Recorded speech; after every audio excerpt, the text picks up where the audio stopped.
My research and my art practice is really focused on inclusive design for intergenerational demographics and really diverse genders. I find that often public space is really designed by and for men traditionally, and we're still living out a 100-year legacy of the designs that happened 100 years ago. So I'm really looking at ways where urban design can come together with public art and different community groups, so in this case the skate community group, to actually co-design something together as a community and create something, public art, that is multifunctional. It can be used as skateable objects, like skate elements. It can be intellectually and conceptually and visually, it functions as art. A lot of my practice references the female body, and these are actually female forms in public space.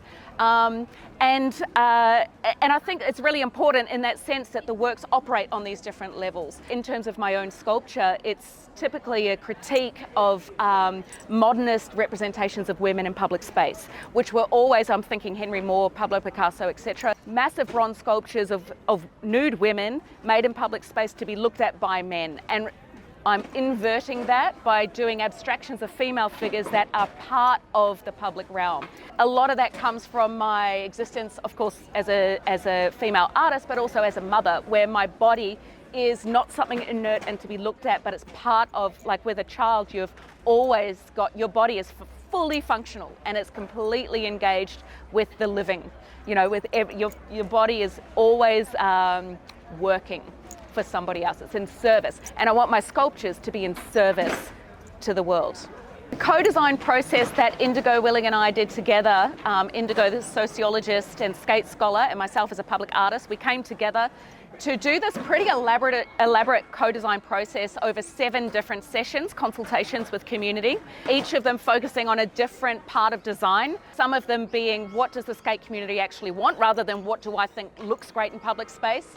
But then we had to sort of match those desires with all the public space constraints from you know, the actual strengths of these objects. How can they be robust enough to withstand a multitude of different kinds of public use? So we can see we've got roller skaters here, we've got skateboarders, parkourists. It can be used in so many different ways. What materials do we need to use in order to withstand all those different types of use?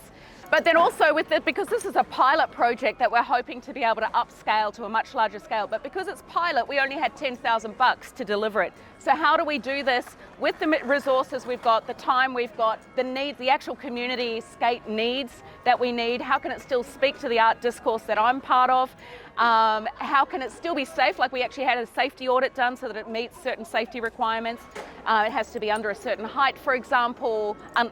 If it exceeds a certain height, we require softball. So there were all these different dimensions that we had to design within. We managed to come up with what I hope is a really great pilot and prototype for bigger rollouts in the future.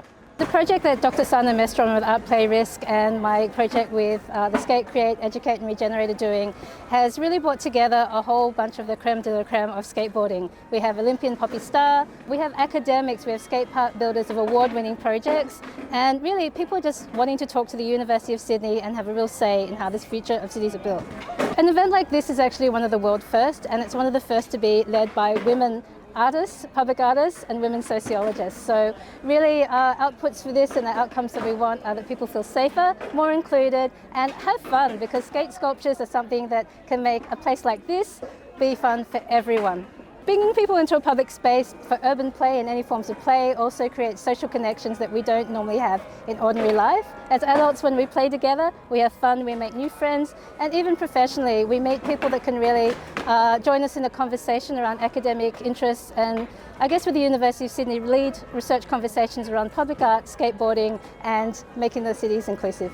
The research we're doing here is world leading in the fact that we got out of the offices, we got out of the campus and we went to the skate parks to talk to people who actually use them. Roller skaters, BMXers, wheelchair WCMX, everybody really. And what we found is that different people have different experiences of the skate park, particularly around gender lines. So when we spoke to women, the non-traditional skateboarders, they talked about safety, areas to socialize, and basically areas where they felt comfortable to give it a try.